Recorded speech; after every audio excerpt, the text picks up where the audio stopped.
It has always been a dream of mine to own a large collection of books and to have a large TBR of possibilities to pull from. But while I love having a lot of books, I currently don't want to add any more bookshelves into my home, which means that these stacks of books that I currently have on the floor are a problem. So I somehow need to get all of these books from the floor onto my shelves, which are currently at capacity, which is where this series comes in. Throughout 2024, I'm going to be stuffing these stacks onto my shelves through any means possible. At the beginning of every episode, I will use a random number generator to select books that have to make their way to my shelves or my unhaul pile by the end of the vlog. The easiest way to start may be to read them, but if I then decide that I want to keep them, I will need to choose another book from my shelves to either read or unhaul. The episode will end when the original books chosen from the stacks and all subsequent ones pulled from shelves have made their way to either their new home on a shelf or into my unhaul pile. The stacks may change throughout the year as I organically read, unhaul and rearrange my shelves. The pool of books to choose from may change slightly as things get moved around my library, or the pile could shrink with a big unhaul, or even grow if I buy too many books, but the overall goal remains the same. By the end of 2024, the stacks have to go. In episode 6, we scrapped 7 books and we managed to shelve 3, so we will be starting episode 7 with 61 books in the stacks.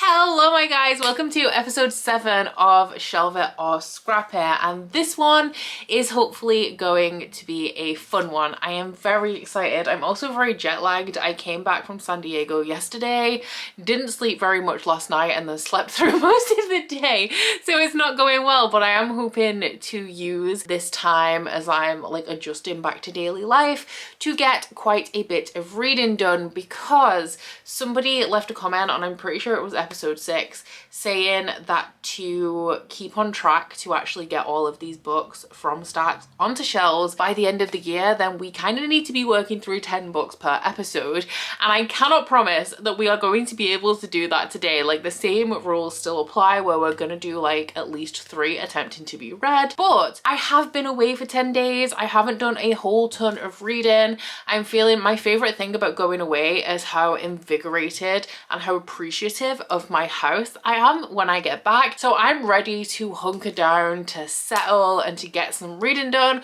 and hopefully I'm going to channel that energy through this project and we're going to get through some books. So I am participating in a readathon this month called Battleathon. I am a co-host of one of the teams, which is the House of Snakes, and this is a readathon that you earn points based on your star ratings. So the higher you rate a book, the more points you win for your team, and this is obviously difficult for me because I don't give out the most 5 stars. So what we're going to be looking for in this vlog is books that I love, which is a very exciting thought. So I am also looking, I get bonus points for my team specifically if it has wicked words in the title, so like death, bones, that kind of thing. So I'm also hoping to get some of that as well. And I did think, with this in mind, should I mood read this month? And I know that that has been suggested in the past, but I actually don't want to. One of my favorite things about this challenge is how spontaneous it is, because I do have, I think this month I have like 8 books on my TBR outside of Shelve It or Scrap It. So everything that I'm going to read in the month is pretty much already laid out for me.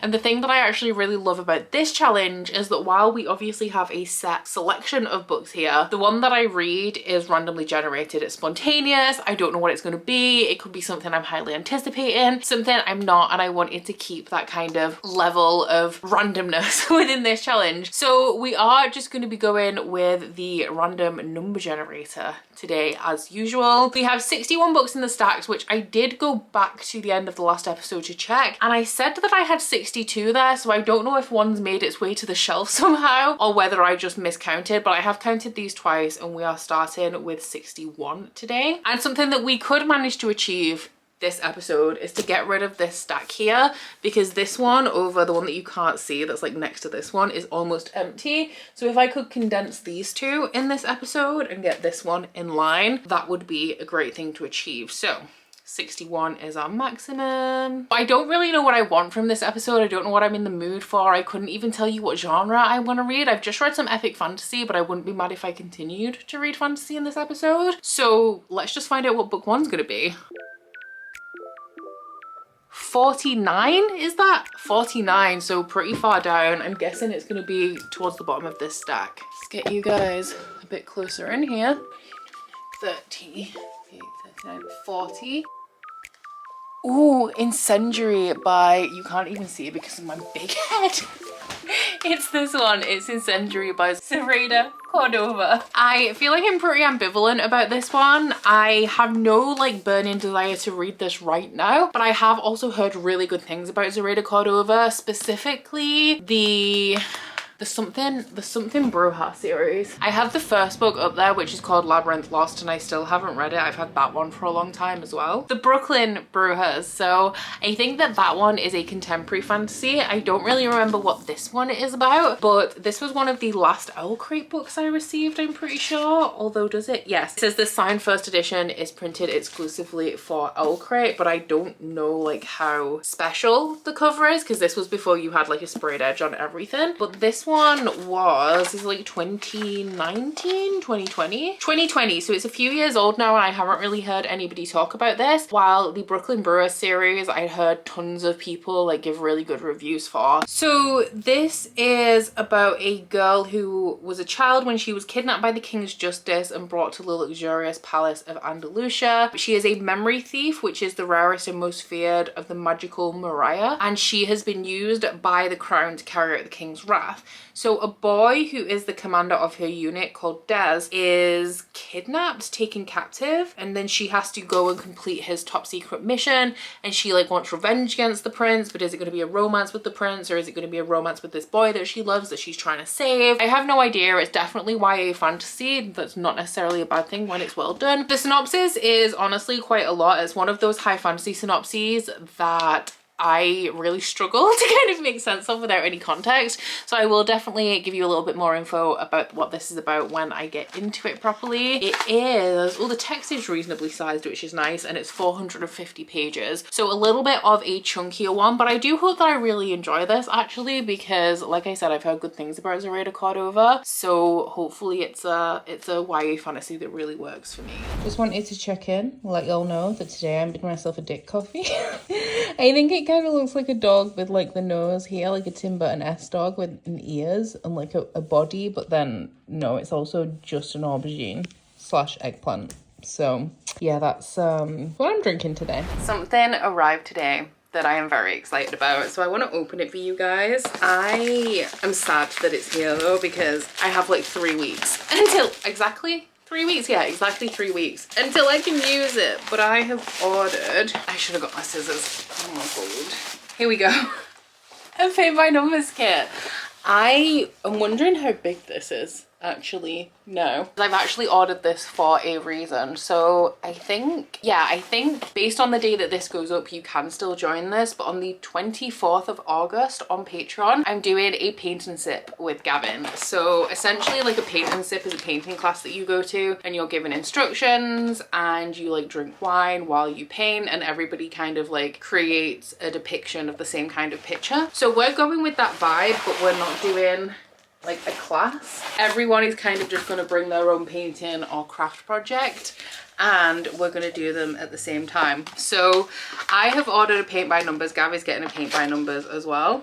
This is a picture that I've gone with, but I'm so excited. It's been so long since I've done paint by numbers. I'm not a painter. Painting has never been a medium that I excel at, but I do, we all know, I love me a craft project. So I'm really excited about this. It's going to be a messy one as well, because we are drinking. Let me tell you, I don't really drink wine. Wine is not this is massive as well. I didn't think it was going to be this big. I will link it down below. This arrived in like 2 days for me, so maybe if you're looking to grab something for the paint and sip. There are a couple of people doing cross stitches as well, so it doesn't have to be painting, but I feel like it's going to be in the vein of, if you remember the classic drunk live shows, I feel like we're going to have some of that energy, and it's going to be messier, literally messier, because we're also involved in painting. So this is kind of like a melding of my Crafty Corner live shows that I do every month for my upper tiers on Patreon, and also the classic drunk lives, and I am here for it. So if you do want to join that, you can join any tier of my Patreon. I'm pretty sure it's any tier of Gav's as well,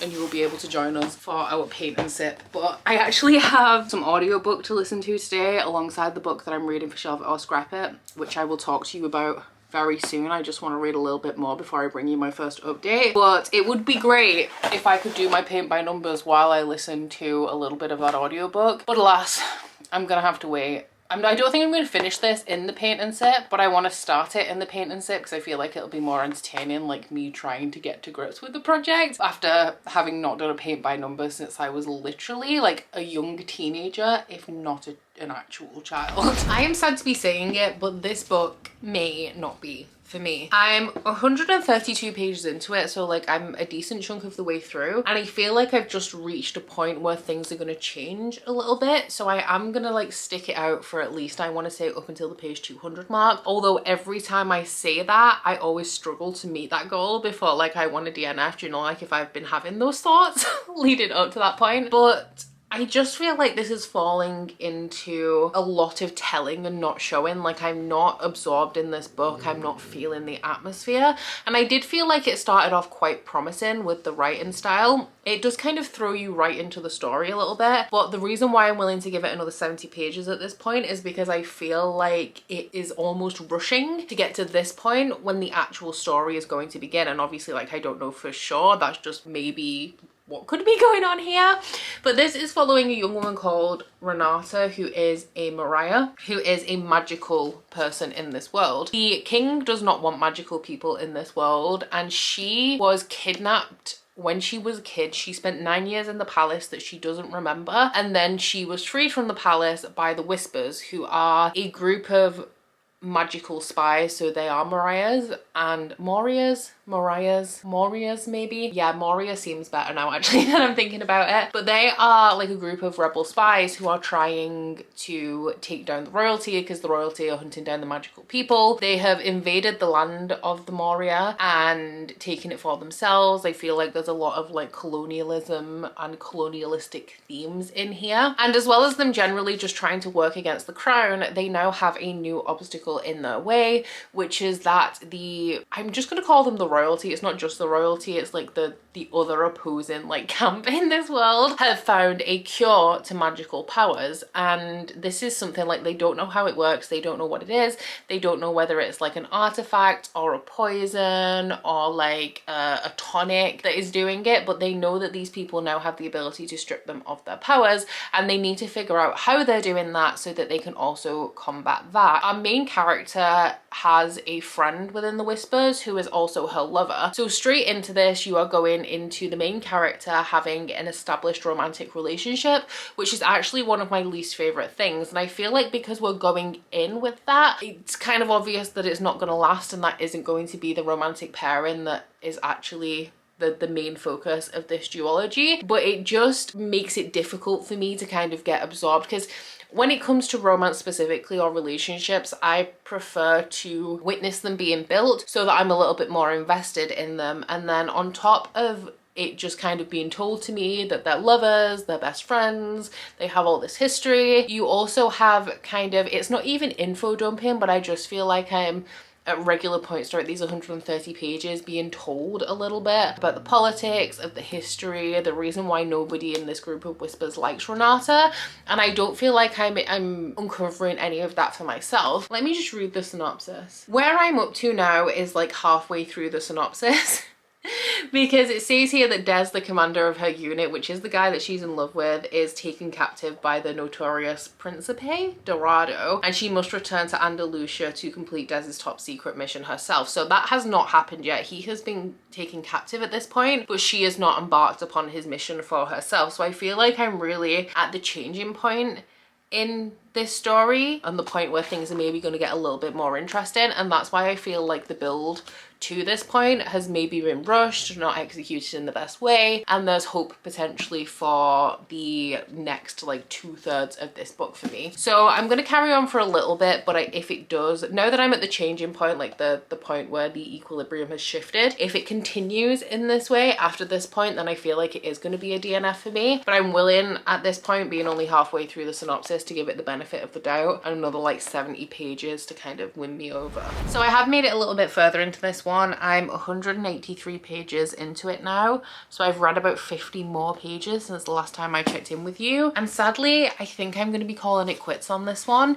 It's not terrible, it's just really not capturing my attention. Like, I am quite bored when I'm reading it. I very much could finish it. It would probably get like a low to mid 3-star rating if it continued on in this fashion, but I just don't really see the point in wasting my time on a book that is boring me. I am quite sad about this one because, like I said, I'd heard good things about Zoraida Cordova. I will still try Labyrinth Lost because I do still own that, and I know that that is the Zoraida Cordova series that I've heard the best about. For me, it's the telling and the not showing in this story. Like, I don't love the way that the world building has been done. I don't think it has established the world, like the setting, the political climate, in a way that has absorbed me, and because of that, 180 pages in, which is almost halfway through the book, I'm still very disinterested. So I feel like I gave it a good shot. 180 pages is literally almost half of the book, but this one is not going to be for me. So let us move on and pick book number 2 for this challenge. So by my count, we should be down to 60 books in the stacks now, and book number 2 is number 37. So that is either, I think, going to be at the bottom of this stack or the top of the one next to it. I actually know it's definitely going to be in this one, I think. 15, 30, 31, 36, 37.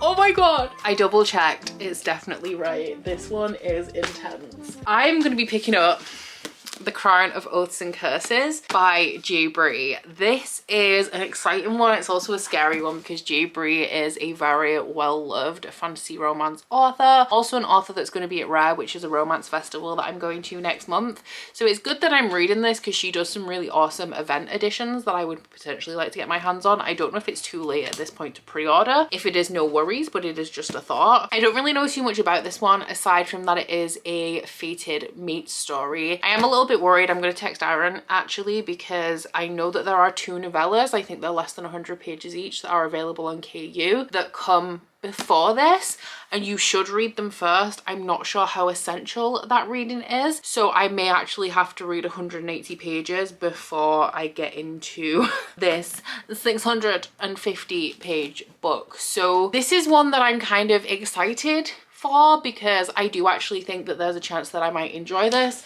I do also have Broken Bonds by Bree. If you remember in the last episode, this is the only reverse harem book that I have decided to keep in my library after deciding that I really don't like that trope, and I kept it just in case I loved this one so much that I wanted to also try something else from Bree, thinking that this would maybe be more fantasy heavy than romance heavy, and even though I didn't love the reverse harem element, maybe like I'd be into the plot. I guess we'll find out, and then if I did end up hating this, I don't think there's much chance I'm gonna enjoy the reverse harem installment from this author. I think, is it like a mage and a knight or something? There's high fae in here, which we all know is my jam. The war between the fae and the witches, because I think, are there novellas called The Sword and the Scepter? And one is about the witches and one is about I'm assuming the fae. So yeah, I will, oh my god, I really hope I don't have to read those novellas. I feel like I am gonna have to.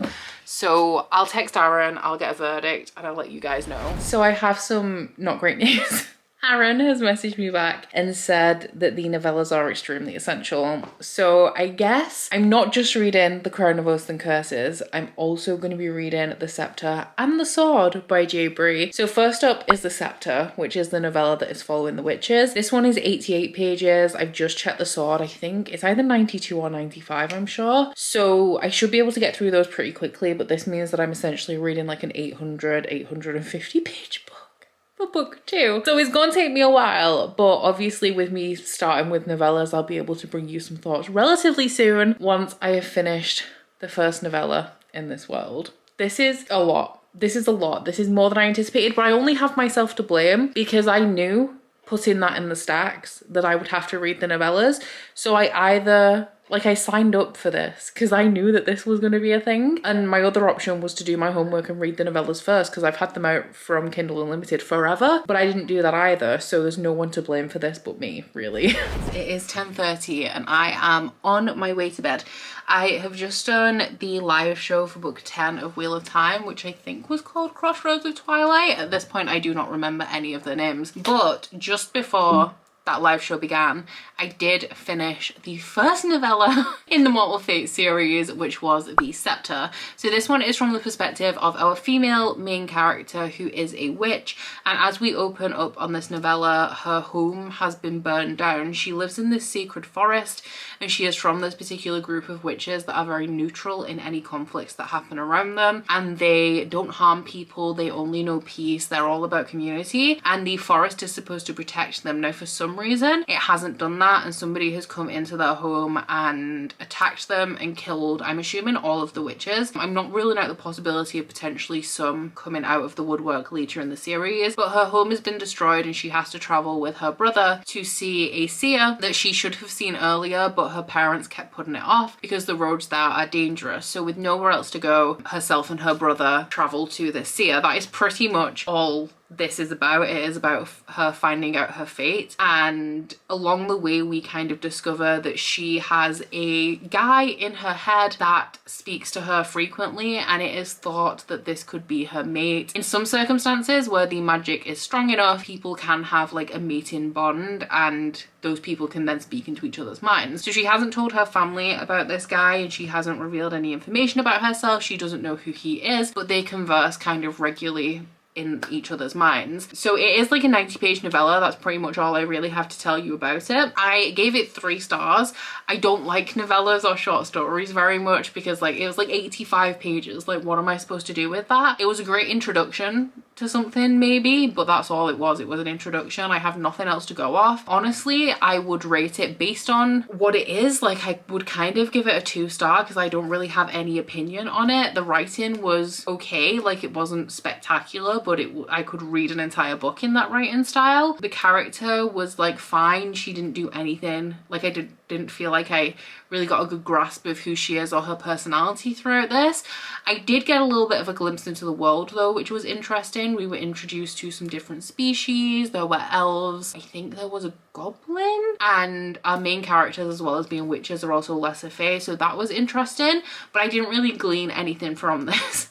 So knowing that I'm just reading these back to back to get into the first book in this series for this damn vlog, like it's fine that it's not the most profound thing I've ever read. I'm guessing the reason why these weren't included as part of the first book is because Bree is an indie author, so like you have page count to think about. Like the longer the book is, the harder it is and like the more it costs to publish, so maybe that's why these were separated into novellas. But yeah, anyway, that was a book that I read. It was a fine introduction, but an introduction is all that it was. So now I'm going to go into the sword. I'm going to start it tonight before I go to sleep, read a chapter or so, and this one I'm assuming is the same thing but from the male character's perspective. And from the Scepter I gather that he is a high fae prince, I think, and there is this kind of like animosity between the high fae and the witches, which is setting up our like enemies to lovers situation. I have heard that this series is very slow burn, so like it's a true enemies to lovers, fated mates kind of story where they are actually enemies for quite some time, to the point where I'm pretty sure there isn't really any romance in book 1. So that is where I'm currently at,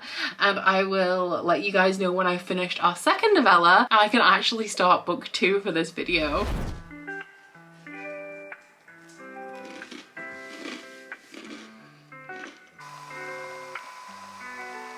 That I picked up a cardigan from JCPenney,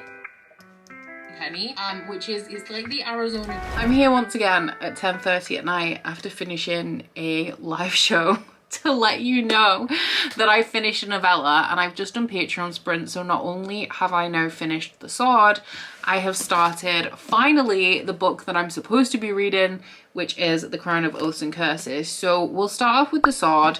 That one is from the perspective of our male main character, as I assumed, and it starts off with his parents being murdered. He is the heir to the throne, but he cannot take the throne until he's married, so his uncle is sitting as regent. We then skip about 200 years, 190-ish, and we are following him in his war against the witches. So this is now 200 years years since the scepter as well. And in this time, the land is dying. Like, food is now scarce because the caretakers of the land, which I think are the witches, are not there to protect it and to like feed it and nurture it. There are less crops, there's less food for people, and magic is also weakening and dwindling. We are following our prince as he kind of like tells his story of how the witches are terrible, what's happened with the wars, how the fae have been cursed by the witches, and no fae have been born in the last however many hundred years since this war started because of the curse that the witches have put on them. Now, one of his cousins really wants to have a baby, and all of the babies are content warnings for this stuff. All of the babies are, if they're carried to term, they are born stillborn. They are stillborn would be the sentence. So he really wants to fix this, but his fate is that he has to wait 980 something years until he can be with his mate. And when he is with his mate and they get married, like, they will end the war and all of the trouble and everything will go back to normal. So in terms of like just the novella by itself, because I am like a little bit of the way into this one now, I gave that one 3 stars again. Once again, kind of giving them the benefit of the doubt. They are essentially prologues. I did enjoy this one a little bit more. I enjoyed the setting more. We had like a ball scene. We know I love a ball scene. A ball is in a dance, not as in anything else. Just every time I say it, I think of something else. And we had like the fae court and that kind of vibe, which I really enjoy. And I also love myself like a band of fae warriors. That does really do it for me. I gave them both 3 stars because it's hard to rate them on their own as a thing because they're not a thing. They're a prelude to something else. But if I compared the two, I did like the sword more. And if we were going with that comparison, I'd give the scepter 2 stars and I would give the sword 3. But moving into the Crown of Oaths and Curses, like, I didn't have any strong feelings towards the novellas really. I was very ambivalent about them, but since I've started this, I'm now enjoying the story so much more. So this takes place once again 200 years after the scepter. It is a little bit confusing in the timeline though, because I feel like the sword should have come first with these, because the prince's fate is going to happen 980 years in, but that's 980 years from when he received the fate, which I don't feel like it makes it clear is like 700 years before the scepter. So I feel like we should have started with him to establish that 700 years had already passed, and then we have like the starting point of the scepter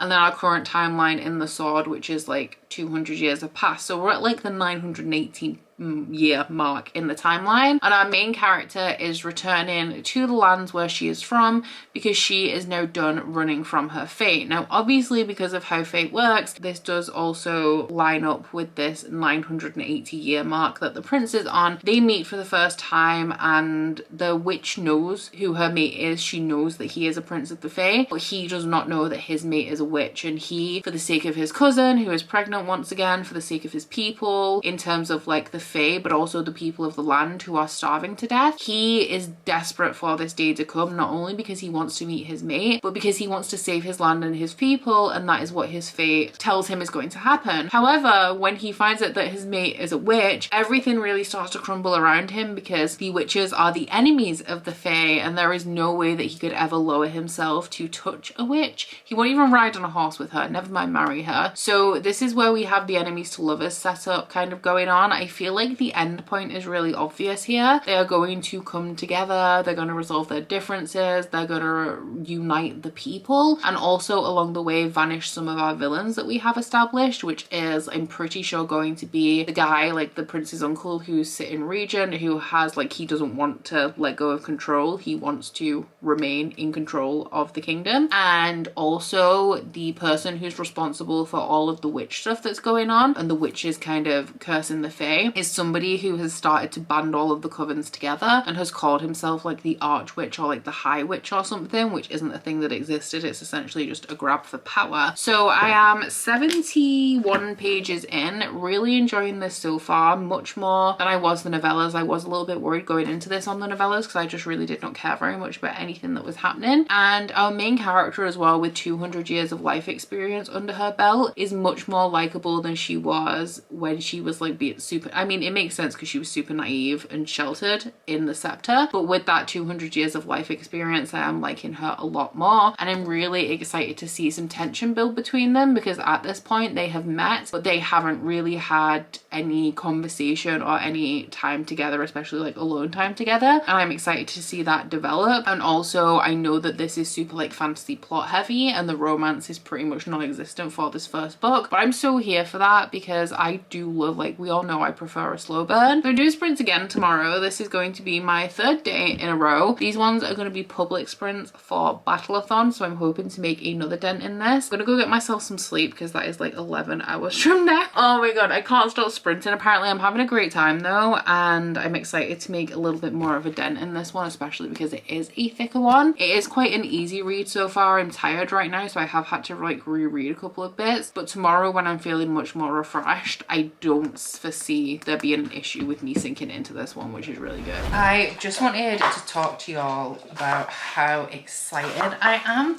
because it is 5:20. I'm making dinner. It's HelloFresh. We're having ultimate herby chicken and honey bacon salad with chips and stuff. But I already got my workout in for the day. I went for a run this morning. I have finished my work day and I got everything done that I wanted to, including the kind of things that I normally procrastinate on, which is nice. And now I'm excited to have my food, read my book. I'm 220 pages in. I feel like it's moving quite slowly, but I am enjoying it. And then to top it off, the first 4 episodes of Love is Blind UK have just dropped. So I'm gonna watch those as well. So it might be a late night. I might be up a while because I think I'm gonna alternate between reading and watching TV. But y'all know I love me some trash TV, and Love is Blind is my absolute favorite. The UK one I've been excited about because it is hosted by Matt and Emma Willis, and I'm a massive Busted fan. I'm actually going to see Busted later on this month. I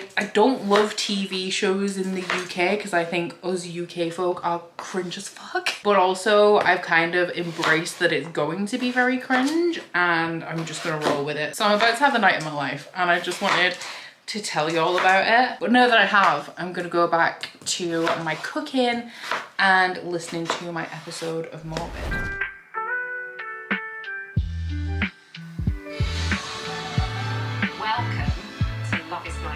I have just woken up from a 2-hour nap and honestly, I could go 2 hours more. I've had a stressful couple of days just dealing with a couple of completely unexpected events that have really taken it out of me. I'm pretty sure everything's sorted now, but just dealing with them in the moment was quite exhausting. So I've decided that I'm taking today for myself and then tomorrow I will do everything that I was supposed to do today, and napping was a big part of that. But I do also want to get some reading done. We're mid to late afternoon now, so I've my day is pretty much gone. I have done some reading. I'm 406 pages in to The Crown of Oaths and Curses.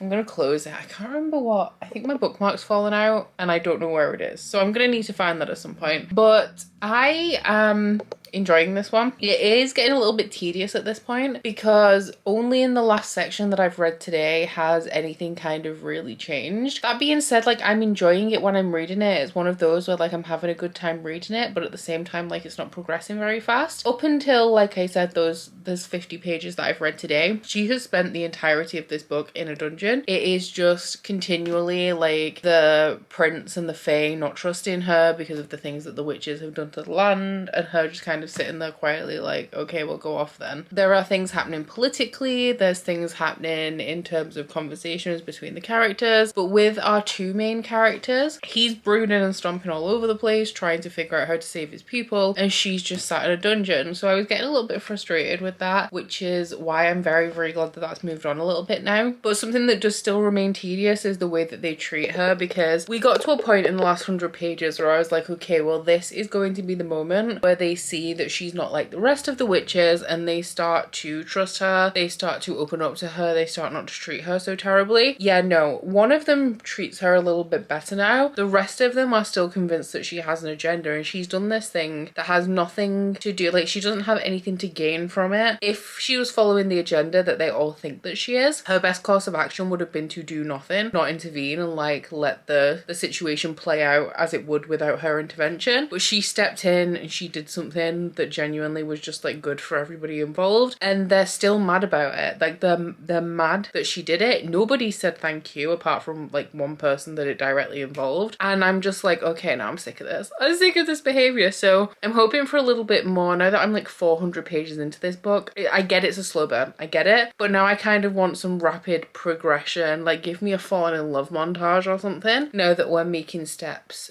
to establish that she's not evil like the witches that have cursed this world. And like she knows stuff, like she has never met this guy who's like calling himself the head of the witches. She's not affiliated with them. They actually disrupted her life, so she has nothing, like she would never be affiliated with them. But she's not volunteering any of this information because they won't believe her anyway, so she's like, well fine, just think what you think, I really don't care, which is understandable in her position, but again does nothing to kind of move on the situation between the Fae and this witch at this point. So yeah, I'm enjoying it, but it is kind of slow, and at this point I feel like I'm obviously not at the end, so I can't say this for sure, but at this point I feel like there's a good chance that by the time I get to the end of this book it could have been 200 pages shorter. So that was a clear indication that I was not breathing. I was holding my breath. I was like,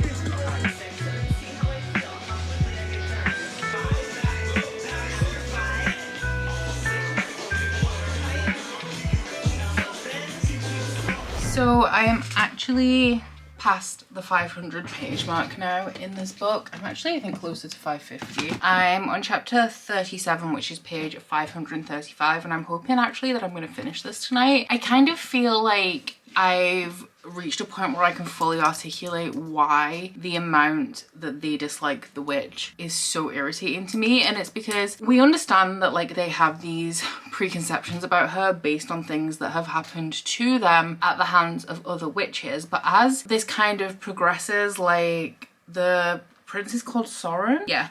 He learns more and more about her and like the truth of her as the book unfolds, and we have that stuff that like I covered in the last clip, that obviously like it's unlikely that she would have an agenda based on her actions, but also like he starts to see some things from her past where like it would just make no sense for her to be affiliated with this like twisted coven of witches that are terrorizing the Fae, and for him to give like absolutely no ground in these discussions, for him to not even be coming around to her a little bit, for him to not really be giving her any trust, any benefit of the doubt, still assuming that everything that she's doing is for a nefarious purpose. It's just irritating because it's showing no growth. Like at this point, with 100 pages left of this book, I'm like, when are we going to get to a point where he starts giving ground? Because I feel like he should be warming to her like inch by inch as this book goes on, and we're kind of having a lack of progression there. That being said, I am actually really enjoying this, and I would be very, very surprised if this does not turn out to be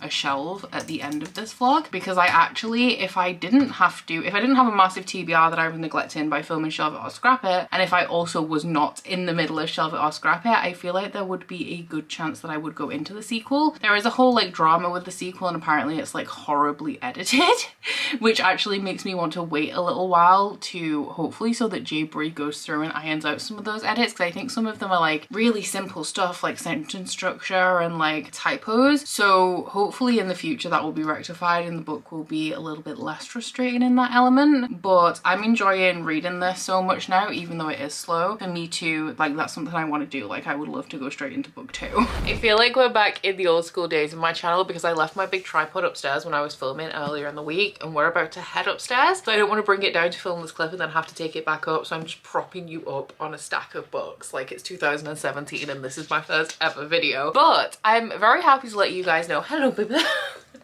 that I have finished The Crown of Oaths and Curses by Bree. I gave this one 4 stars. I very much enjoyed it. When I was rating this, because I use G from Bookshow's core pile system, which if you guys don't know, it's where you break the book down on different elements. So it's characters, atmosphere, world, plot, intrigue, and logic and enjoyment. So you give each one a rating out of 10 and it generates like a rating between 1 and 5 stars. So this one, it came in as like a very low 4 star, and it comes back down to what I've said in the past. It was something that I'm realizing more and more about myself this year, and the way that I like to phrase it isn't the best, but essentially I could read well written shit. So I really liked the writing in here. I liked the pacing, I liked the world building.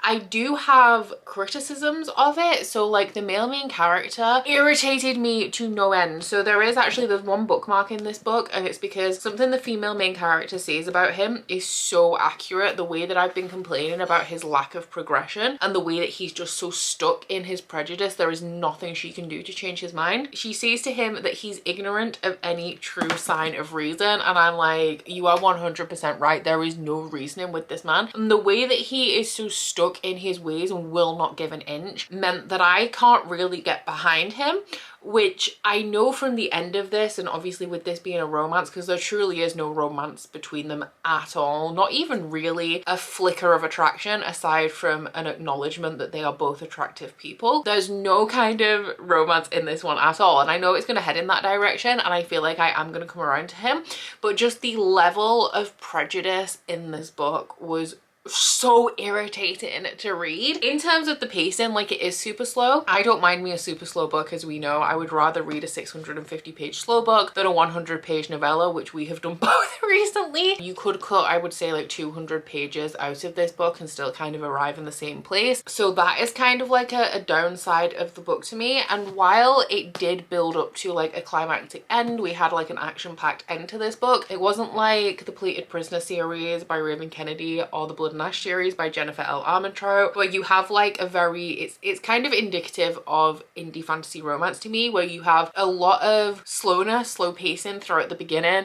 that's mainly character development or really focusing on like the politics or relationships between characters, and then you build up to a climactic ending with a really dramatic cliffhanger. In the past with both of those series, that kind of formula really makes me desperate, obviously, to read the next book in the series, but also results in a really high rating because of how impactful the end is.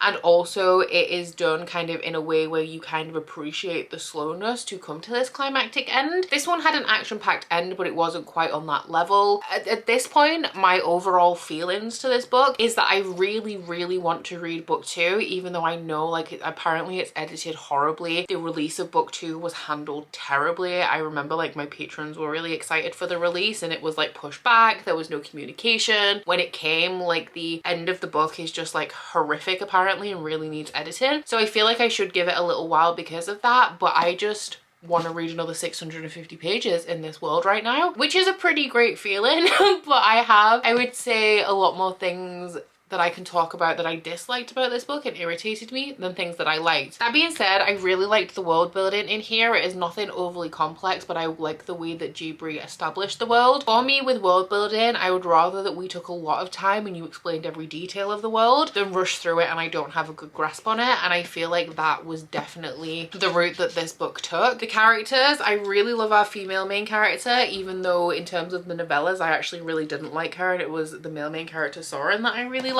We had a very different opinion in this one. I flipped completely, but I also do really enjoy the side characters we have in here, as well as the element of fae court and politics. I love a book series that is set at court. One of my favorite things. So yeah, this one was a winner for me, which does very sadly mean, and I say sadly, you'll see why I say sadly, it does mean that I'm gonna have to shelve this. Now, the reason why this is an issue is if y'all have seen my romance shelves, which we're obviously gonna go and look at, they're DVD shelves like my main bookcases. So these also DVD shelves. Now, we obviously know that in 2024, DVDs aren't really a thing anymore. So getting good DVD shelving is difficult. So the only thing that I could really do, unless I got like a massive, enormous like home entertainment shelving unit, which half of it would have been useless to me because I don't want CD storage. The only thing I could do is get the narrow shelves, which I'm using for my romance books. The problem is how thick this is. I am unsure of how much we're gonna have to remove and rearrange to get this on the shelf. So I'm scared, but we'll go look and see what the situation is and see how we can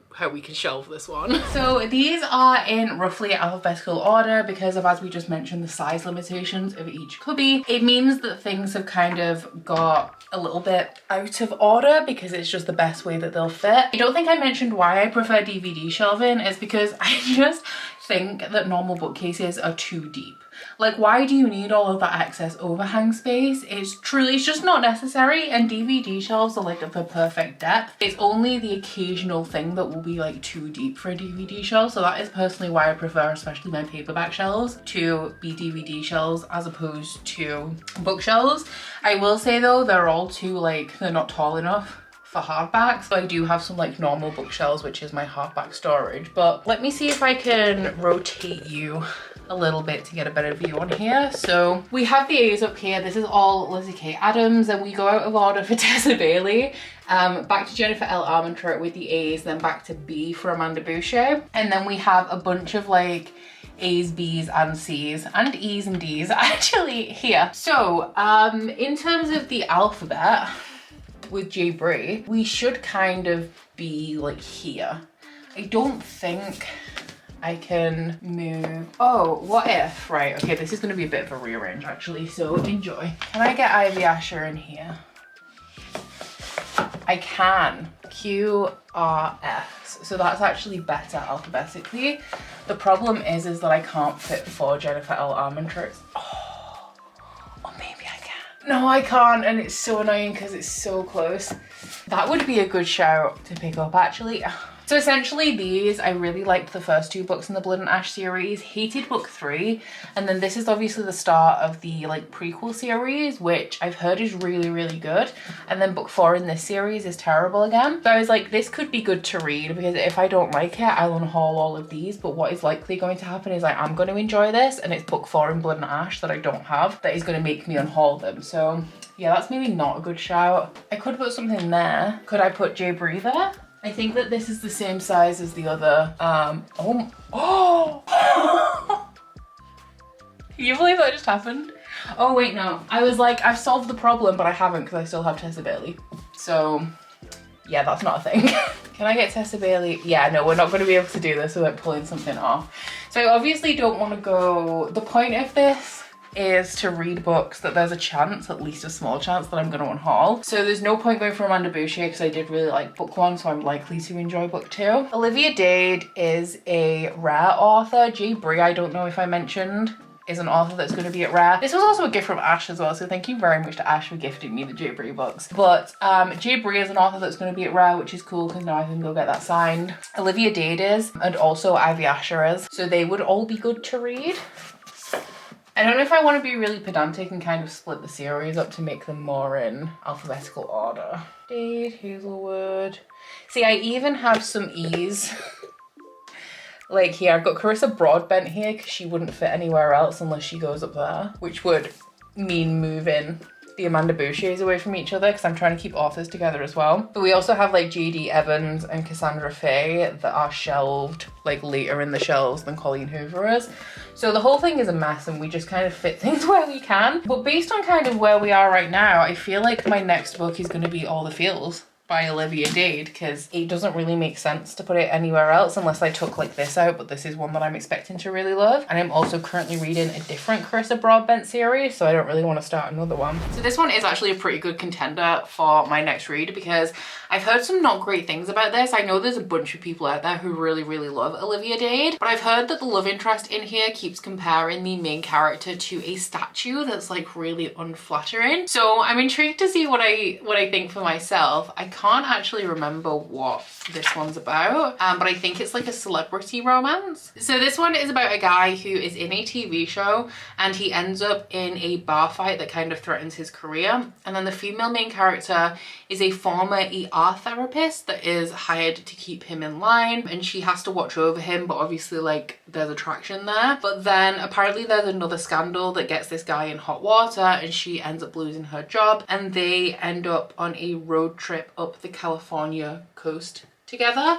I don't understand why they end up on a road trip together after that, but that's where we're going with this one. So this one's an Afterlight edition. It's just under 400 pages, so right at the limit of what I enjoy for a contemporary romance. I think that this one is technically book 2 in a series, but it's a series of like standalones. Let me look that up so I can confirm. I think is the first one called Spoiler Alert? Yeah, this one is book 2 in the Spoiler Alert series. When it comes to contemporary romance series like this, I do try tried to read them in order, but this was an Afterlight book where you could add on the first book in the series if you wanted to, and obviously I've never read from Olivia Dade before, so I was like, no, I don't want to spend more money to get an extra book by an author that I've never tried, because the point of me getting subscriptions, and especially the Afterlight, was to introduce me to more of the genre. So I didn't end up getting book 1, so we're just going to go in with book 2. Normally it's not a big deal, so I feel like I'll be fine. But yeah, just to let you know, I haven't read book 1 and we're just jumping straight into book 2. So that's what I'm going to do, and I'll let you know how it goes. Good morning. I have just sat down with my coffee. Please excuse my hair. I am Olaplexing. I use I can't remember if it's number 3 or number 5, but it's whichever one is like a pre-shampoo treatment. So it says to leave, I think, like at least 10 minutes, and I normally let that sit for like 45 minutes before I wash my hair. Anyway, that is not the point. The point is that I'm already having a little bit of difficulty with this book, and I have read exactly 1 chapter. So I had some preconceptions about this book going in. Something that had really put me off this is that I heard that the way that the male main character talks about the female main character is kind of unfavorable. Like, it's not potentially appealing always, or like he'll say things. The impression that I got is that he was saying things that he thought was a compliment, but it doesn't come off like a compliment. So I did kind of know that going into this, but I didn't know how truly like unflatteringly he was going to describe her. And I don't have a problem with unattractive main characters, because I know that there's some discussion in the romance community about having more plain or not absolutely stunning characters portraying like the lead roles in romance novels, and I personally do not have a problem about reading about beautiful people all the time. Like, literally I don't. But I do still believe that in a romance novel, the main characters, regardless of whether they are conventionally attractive, should be attractive to each other. Like, I feel like that is just a standard. Like, I would not want to be with a man who upon first meeting like thinks that I'm ugly. Like, I just wouldn't. Like, that is so rude. Like, if you're the person that you're with, like, because I'm obviously engaged, so if my fiance thought that I was ugly but like I had a nice personality, or once he got to know me, he found me attractive, I would be like so fucking insulted. But anyway, I'm tabbing. Where are they? Oh, they're like there. You can barely see them. I've used pink ones as well. So I've tabbed 2 instances of where the male main character has already said something ridiculous.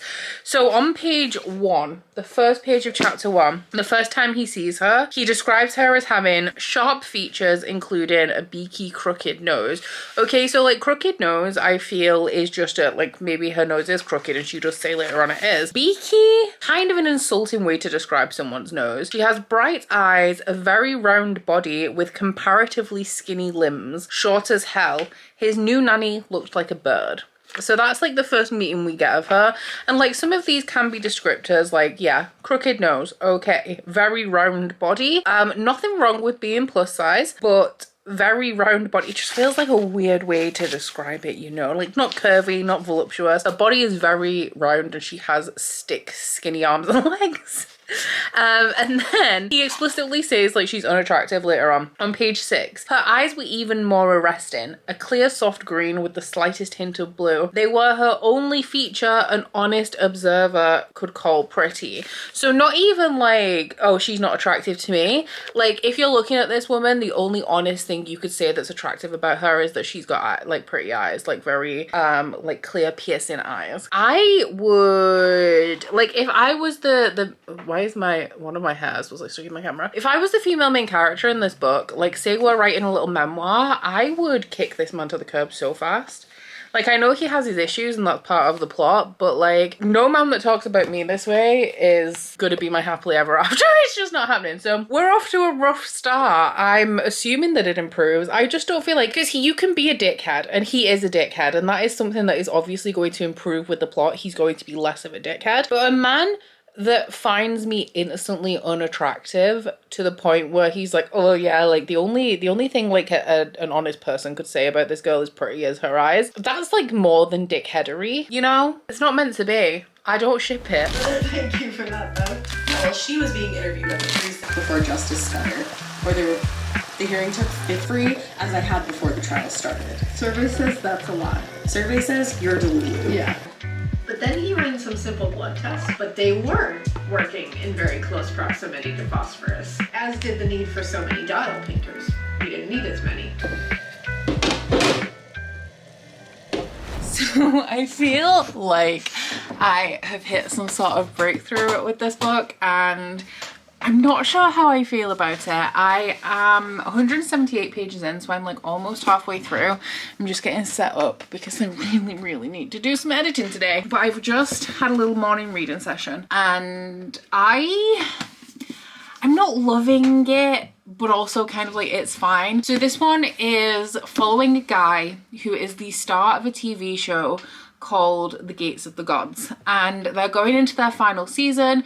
He's gotten in trouble because he's responsible for a bar fight, and the showrunner has asked his cousin, they don't like each other, but she just happened to be in town, and she is or was like a mental health representative at the emergency room. She was on holiday in Spain where they were Right, I'll get there in a minute. She was in holiday in Spain where they were filming. She dropped in to see her cousin just because her mother had asked her to. And he has now asked her to essentially babysit this guy and make sure that he doesn't get into any trouble between now, where the show has just wrapped filming, and the release date for the final episode. So to make sure that he doesn't do anything that jeopardizes his reputation or the reputation of the show. So she kind of reluctantly agrees, and they don't really get on. He thinks that she's like really boring, and she's very like, obviously she worked in mental health in the emergency room, so she's very good at controlling her emotions, focusing on the matter at hand, and he's trying to distract her, trying to make her laugh, and she's very much focused on her job, and he thinks that she's a killjoy. So throughout the course of this, they obviously end up spending a lot of time together because he's not allowed to go anywhere without her, and this is going to build into a romance. Now, where I am 180 pages in, it has not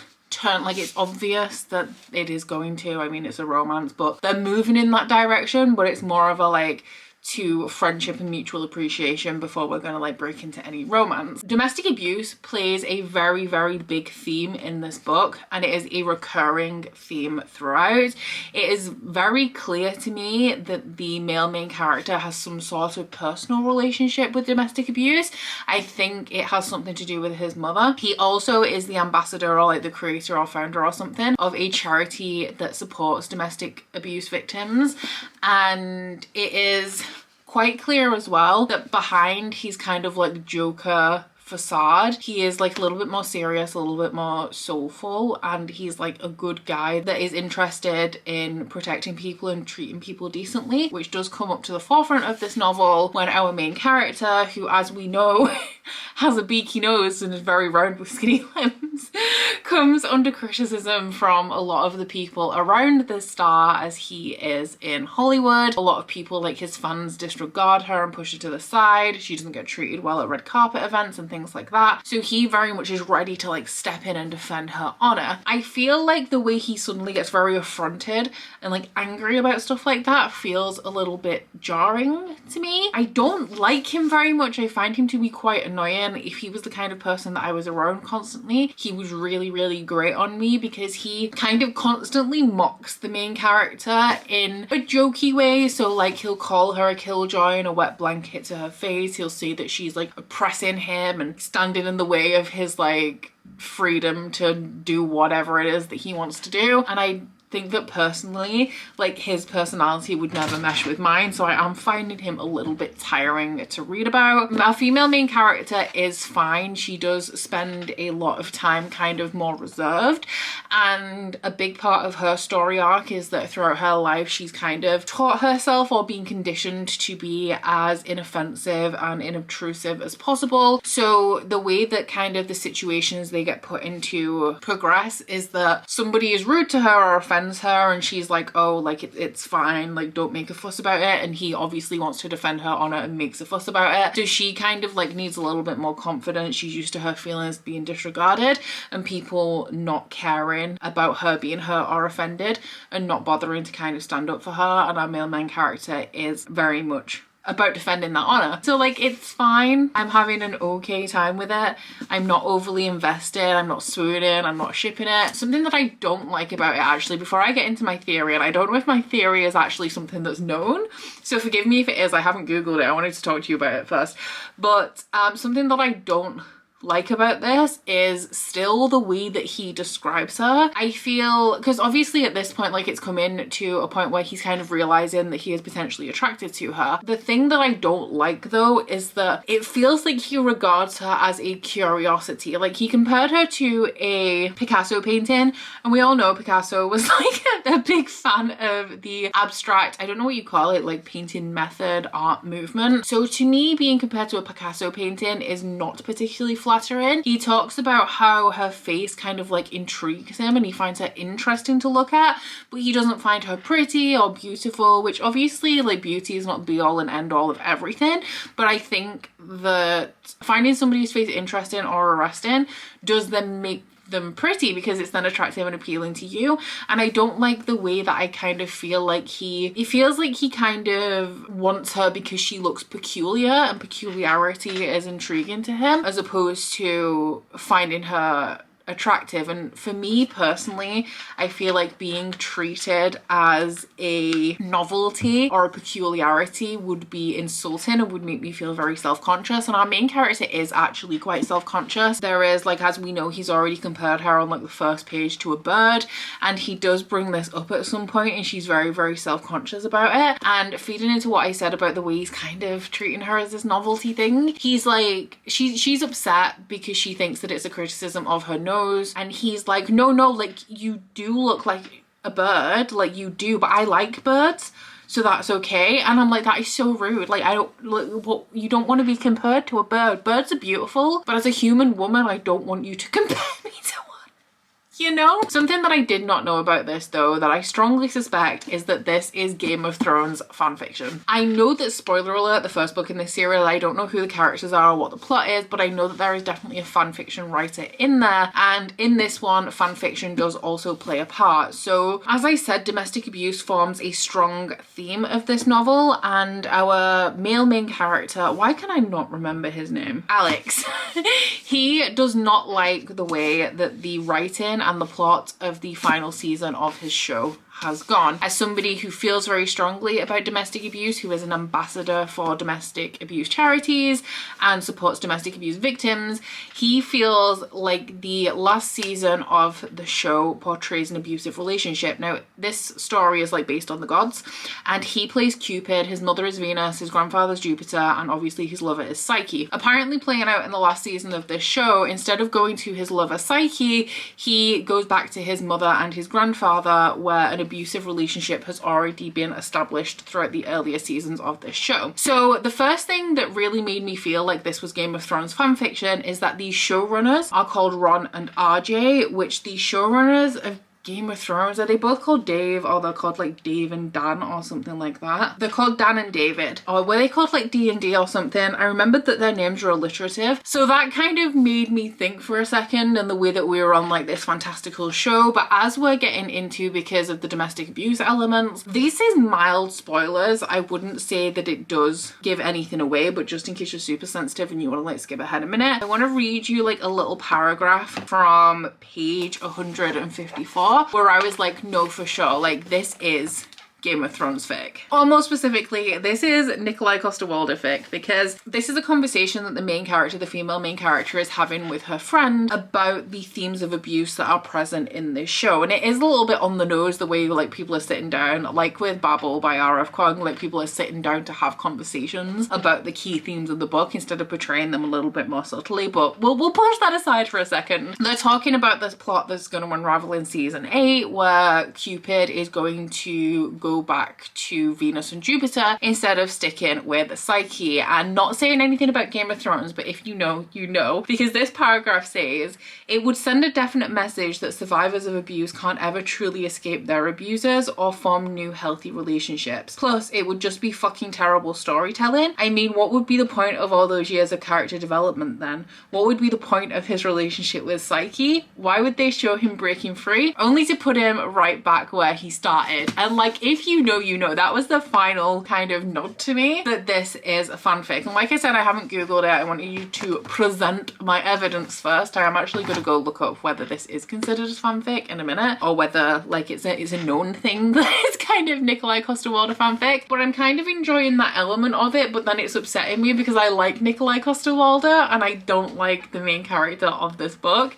or the main male character. But yeah, that's where we're currently at. I could probably happily DNF now. I don't think I'm going to, because I don't feel compelled to. Like, it's not a struggle. I'm not overly bored. I'm just not loving it, you know? So we'll persevere. We'll see if I give a shit by the end. And I will, of course, keep you guys informed as well. So I am unexpectedly in a position where I think I actually might finish this book today. I finished everything that I had to do a lot earlier than I expected, and I could do more, but I was like, fuck it, let's do less. We never do less. So let's do less today and spend the time reading instead. So I'm on page 284 of this. Still pretty ambivalent, but I mean, at this point, I'm just gonna see it through. I've got like 100 pages left. I think something that I'm struggling with in terms of this is that, like, I knew that the first book in the series was about fanfic or contained fanfic. I didn't know that book 2 did.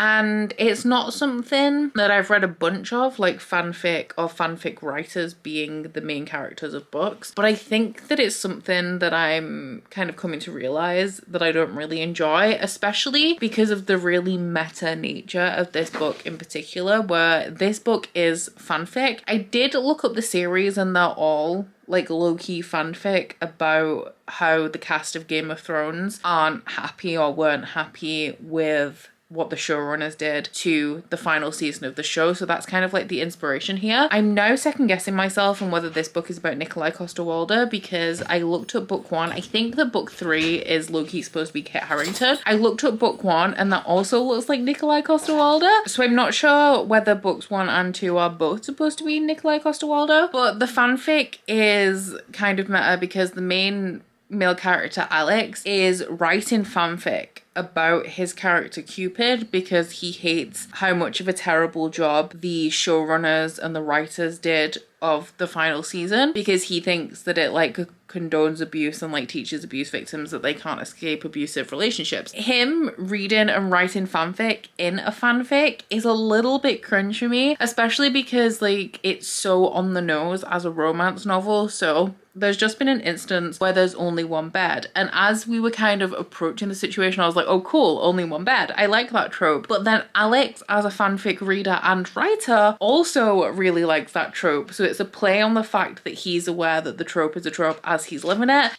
I don't know, it's just a little bit cringe to me. I'm not really vibing with that element. Fanfic is as well as something that I generally just don't interact with. I don't think that I've ever read fanfic. To my knowledge, if I have, it didn't leave much of an impact on me. I am such like a canon purist. Like, I cannot accept things outside of canon. Like, if something is canonical, like it happened as though the people are real and that's the thing that happened, so I can't wrap my head around fan fiction because like it's not real, because it's not canon, you know? And it's just not something, like, it's really hard to explain because obviously I know the point of fan fiction is that it's not canon. It's supposed to explore like different avenues, or like in this instance where the original creators potentially didn't do a great job, so like fans have taken it upon themselves to take the medium in a route that they think that it should be taken in. There's also things like alternate universes and like alternate ships and stuff, and I get the point of fan fiction, but my brain just rejects it. Like, it cannot exist because it's not canon, if that makes sense. Like, I'm not shitting on fan fiction, it's just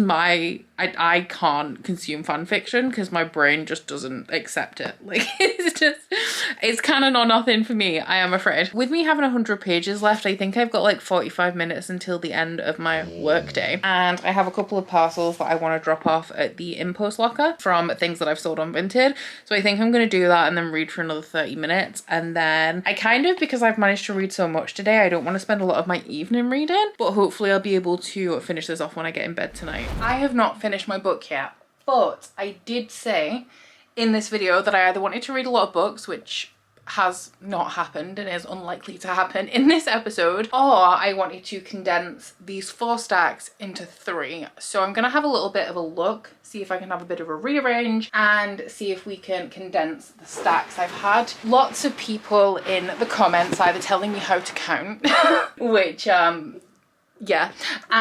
Or telling me how to arrange the books in the stacks to help me to count. I don't need help counting. I don't.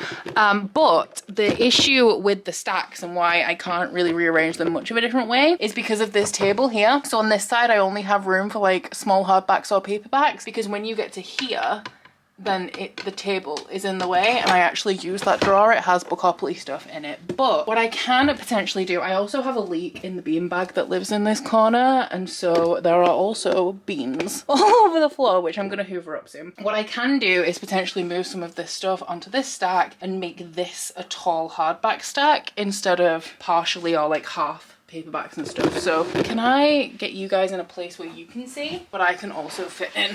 That is the question. I actually genuinely don't think that I'm gonna be able to do this, but we'll give it a try. Also, the announcement for Magical Readathon went up last night, and this is one of the only books that I have to fulfill one of the prompts that I need. So I could be reading this very soon, and I am terrified because it's like a textbook and it's like a historical dystopian kind of novel. I wanted it because it's mixed media, but I'm also very scared of it. This would also be a good time to check if there's any bats on the covers of any of the other books that I have. Genuinely, even if I can't condense the stacks, I think that this might be a better way. Oh, Grady Hendrix is causing me some bother here. I think that this might be a better way to stack them with, apart from the fact that this stack is no longer stable, just with the hardbacks all in one stack and maybe some of the paperbacks to the side. I actually completely forgot that Legend of Lattes was in this stack. I thought that it was on my shelves.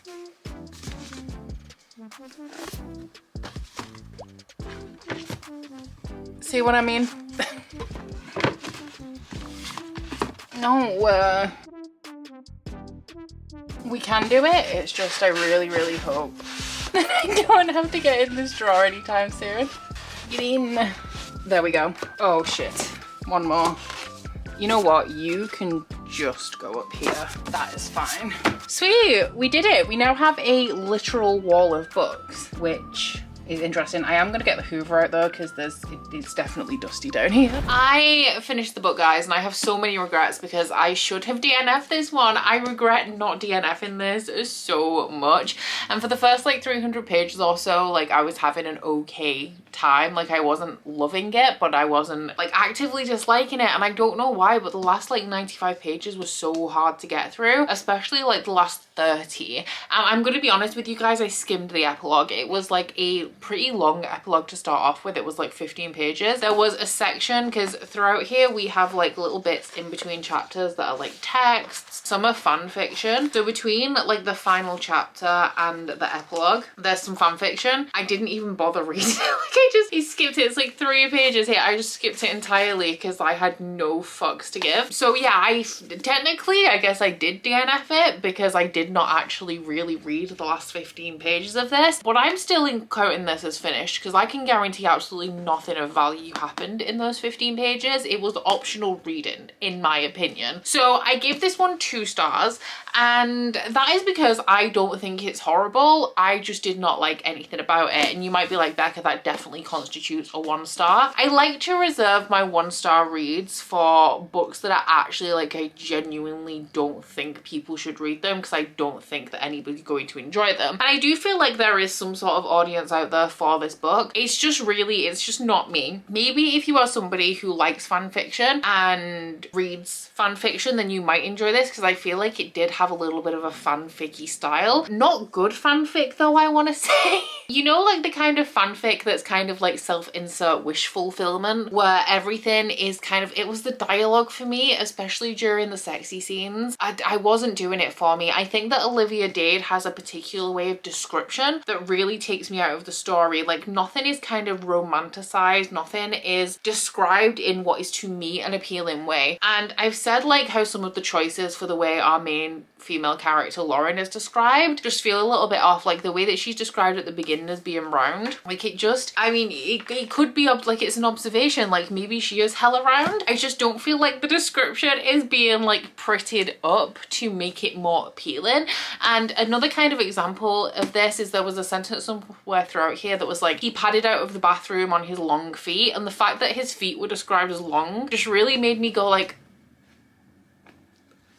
why though? Why? The dialogue seemed a little bit like over the top, dramatic, lovey-dovey, or like trying too hard. I didn't feel the chemistry between the main two characters. I did not have all the feels. I had absolutely none of them throughout this. While I don't think this is terrible, I also don't think I could tell you a single thing that I enjoyed about it. Aside from potentially the backdrop of Hollywood, because I do like those celebrity style romances. I like the glitz and the glam, and that provided like a smidge of that. But yeah, aside from that, this is an absolute no for me. And actually at the end of the very last chapter before the fanfic that I didn't read and the epilogue that I skimmed, Alex does something actually unhinged. Lauren thinks it's sweet.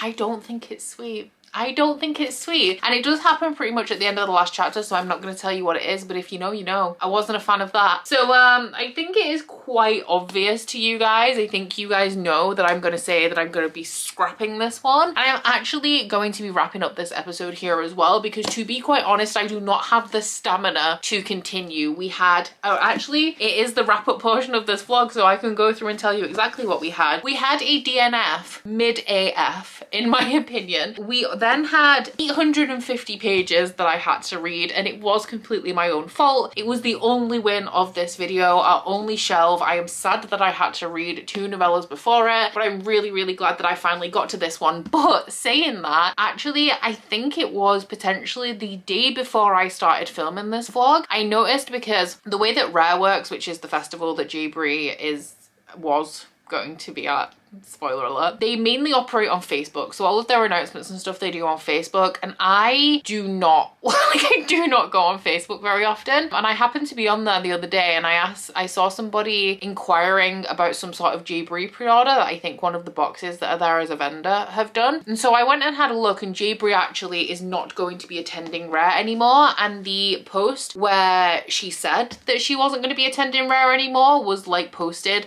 the day before I started this vlog, which obviously later on I was like, I'm reading this, I'm excited because she's going to be at Rare. I'm still excited that I read it, but we have no wins for Rare. Rare is in like 2 weeks. I have no idea what books I'm taking with me to be signed, because I've read pretty much nothing off the TBR that I posted for it, which is why I haven't got tickets for Rare next year. This will be my final Rare at least for a couple of years. This one, Olivia Dade, is also going to be at Rare unless she's pulled out. I didn't check because I'm not going to go and get this book signed because I'm going to be unhauling it. So we had 2 scraps for this round, and we had 1 shelve. I mean, I feel like I've come to terms at this point that we are scrapping more than we shelve. I am not mad about it. I'm actually sad that we just had so little turnover in this video, mainly because I had to read 850 pages to resolve this one. But I do hope that you have enjoyed episode 7 regardless. I am gonna have to up my game going into our final 5 episodes of this challenge. If we manage to get this down to like a small stack of books, I could be tempted, I could be convinced to continue for a couple of episodes just to finish getting through the stacks.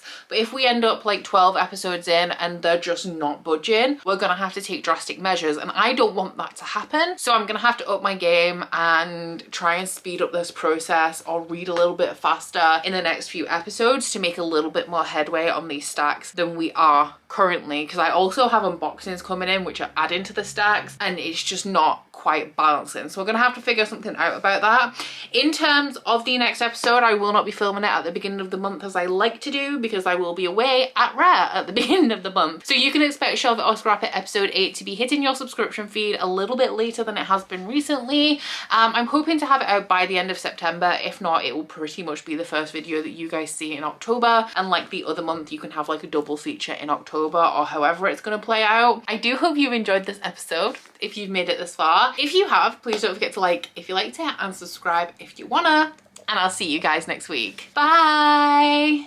Oh, you bite your friend like chocolate. You say you'll go where nobody knows, with guns hidden under our petticoats. We're never gonna quit it, no, we're never gonna quit it, no.